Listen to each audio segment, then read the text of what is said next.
Highway number 9 पर आखिर क्यों लोगों को दिखना बंद हो जाता था?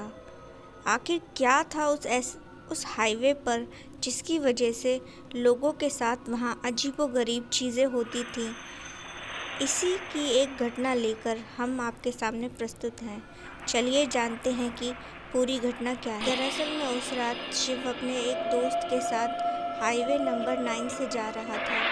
वो उस हाईवे के असलियत से अनजान थे। यहाँ पर शिव जो था वो अपनी कार को ड्राइव कर रहा था और उसका दोस्त बाजू में ही साथ में बैठा हुआ था। उसके दोस्त को अचानक से कुछ महसूस हुआ और उसने शिव से कहा, यार बड़ा अजीब सा लग रहा है, जब से हम इस हाईवे पर आए हैं कुछ अजीब सी ही घबराहट सी महसूस हो रही है। तो इस पर शिव ने कहा, तेरा दिमाग खराब है क्या? यहाँ पर कौन सा भूतनियाँ नाच रही हैं? तो इस पर जो उसका दोस्त था वो हंसने लगा और बोला, अच्छा तू भूत प्रेत में विश्वास करता है? तो शिव ने कहा, ऑफ कोर्स ऐसी चीज़ों पर मुझे विश्वास है और मैं जानता हूँ कि ये जो चीज़ें रहती हैं ये इंसानों को परेशान करने के लिए किसी भी हद तक जा सकती हैं। तो उसके दोस्त ने कहा, लेकिन यार मैं इन सब चीज़ों में विश्वास नहीं करता, ये सब चीज़ें बेकार की हैं। इसके बाद शिव जो था कार चलाते हुए काफ़ी थक गया था।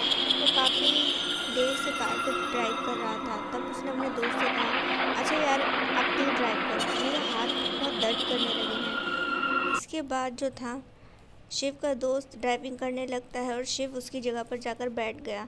शिव को पता भी नहीं चला कब उसको नींद आने लगी थी और तभी वो जैसे ही जागा तो उसने पाया कि उनकी जो कार है वो एक जगह ठहरी हुई थी।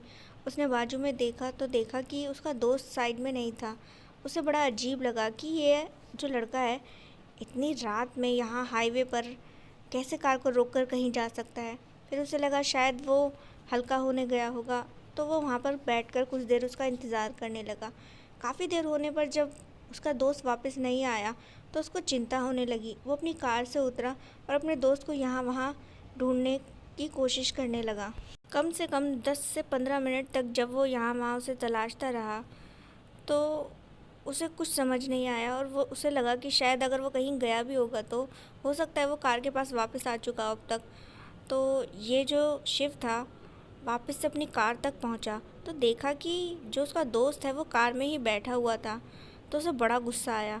वो अपने दोस्त के पास गया और कहने लगा, यार तू कहाँ चला गया था? तो उसने कहा, मैं कहाँ चला गया था, मैं तो यहीं पर था, तू पता नहीं क्यों कार रुकवा कर बाहर निकल गया। यहाँ पर शिव बड़ा हैरान हो रहा था क्योंकि उसने तो ऐसा कुछ भी नहीं कहा था। उसे अपने दोस्त पर विश्वास नहीं हो रहा था।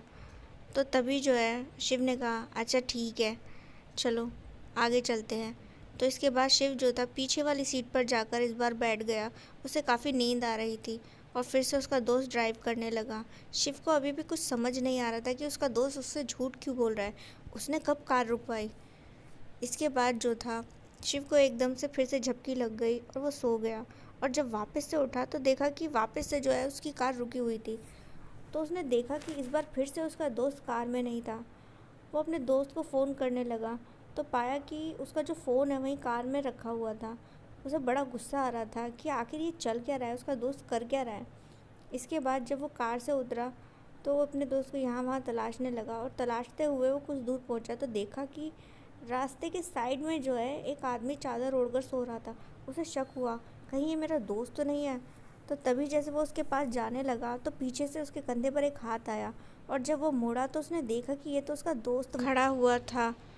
तो उसने अपने दोस्त से सारी बातें करी तो उसके दोस्त ने कहा, यार जब तू अपने आराम से सो रहा था तभी अचानक से सड़क के बीचों बीच एक बड़ा सा गड्ढा आ गया जिसकी वजह से मुझे अपनी कार रोकनी पड़ी। और फिर अचानक से ही मैंने देखा कि तू अपने आप कार से उतरकर यहाँ पर आने लगा तो मैं पीछा करते हुए तेरे पीछे पीछे आया, लेकिन तू यहाँ क्यों आया? तो शिव बोलता है, अरे यार तू तो कार में नहीं था इसीलिए मैं तेरे को तलाशते हुए। तो फिर इसके बाद शिव को सब कुछ समझ सा आने लगा। उसे लगा कि इस रास्ते पर ज़रूर कुछ ना कुछ भूत प्रेत से जुड़ा कुछ तो है। तो तभी उन्होंने देखा कि वहाँ पर जो आदमी चादर ओढ़कर सोया था अचानक से ही वो एकदम से खड़ा हो गया है और इन्होंने देखा कि उसका चेहरा बहुत भयानक था। वो इनकी ओर बढ़ने लगा तो इन्होंने देखा कि अब वो इनको मारना चाह रहा है। अजीबोगरीब आदमी से डर कर ये जो है फटाफट से अपनी कार तक पहुंचते हैं। और यहाँ पर शिव जो था खुद ड्राइव करता है और बड़ी तेज़ी से वो अपनी कार को वहाँ से लेकर निकलता है। तभी इन्होंने कुछ दूरी पर एक शिव मंदिर देखा और फिर वो तुरंत ही उस मंदिर में जब पहुँचे तो वहाँ एक पुजारी थे। तो उन्हें देख उन्होंने सारी कहानी बताई। पुजारी ने कहा, अच्छा हुआ जो तुम आ गए। इस हाईवे पर अक्सर लोगों के साथ जैसे तुम्हारे साथ हुआ ये चीज़ें होती रहती हैं। यहाँ एक भयानक आत्मा रहती है जो लोगों के साथ इस तरीके का काम करती है। इसके बाद उन पंडित जी ने उन दोनों के हाथ पर एक कलावा बांधा और कहा, तुम कुछ दिन तक अपने घर से बाहर मत निकलना, नहीं तो ये प्रेत आत्मा तुम्हें तुम्हारे जगह भी जाकर परेशान करेगी। और फिर इसके बाद वो दोनों वहाँ से बचकर जब निकले तो जैसा पंडित जी ने कहा था उन्होंने वैसा ही किया। उसके बाद फिर कभी उन्हें वो भूत कभी अपनी ज़िंदगी में नज़र नहीं आया।